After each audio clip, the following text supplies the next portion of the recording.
في الشوط الثاني بقى لما سعادة البيه قرر ان هو يتدخل معانا ويبدا ان هو يعمل تغييرات، عمل تغييره جميله جدا جدا جدا. نزل كوكا مكان كريم فؤاد، تغييره مركز بمركز. ماشي يا سيدي، نقول احنا بيحاول يعدل، يمكن في فكره في دماغه، لكن اتضح ان احمد نبيل كوكا اللي هو بعيد تماما جدا عن مستواه، واللي نزل طبعا في مركز الظهير الايسر، واللي ما عرفش يغطي التغطيه العكسيه اللي اتلعبت على الهدف الثاني، وجي منها طبعا الهدف الثاني اللي هو كان سبب اساسي فيه، اللي الكره اساسا جايه في الهواء وهو حاطط ايده ورا ظهره. ما اعرفش ايه السبب انك تحط ايدك ورا ظهرك في كره اصلا جايه في الهواء. فيا كابتن خطيب كفايه، يا كابتن خطيب بلاش اعتماد على الراجل ده. يا كابتن خطيب احنا خلاص داخلين على اجنده دوليه، فرصه ان انت تبدا ان انت تذاكر سيفيهات، فرصه ان انت تبدا تبص على مدربين سواء مسكوا النادي الاهلي قبل كده او ممكن ان هم يكونوا بفتره جديده مع النادي الاهلي. اختيار كولر لما كان من 3 سنين كان اختيار موفق جدا جدا جدا جدا.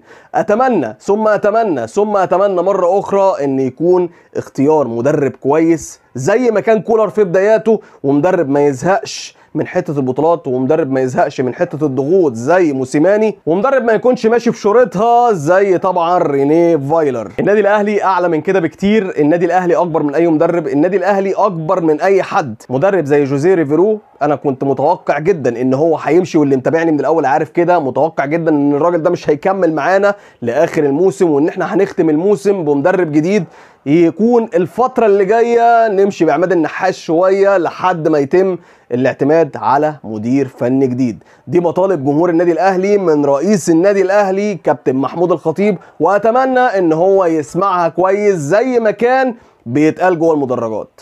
سلام.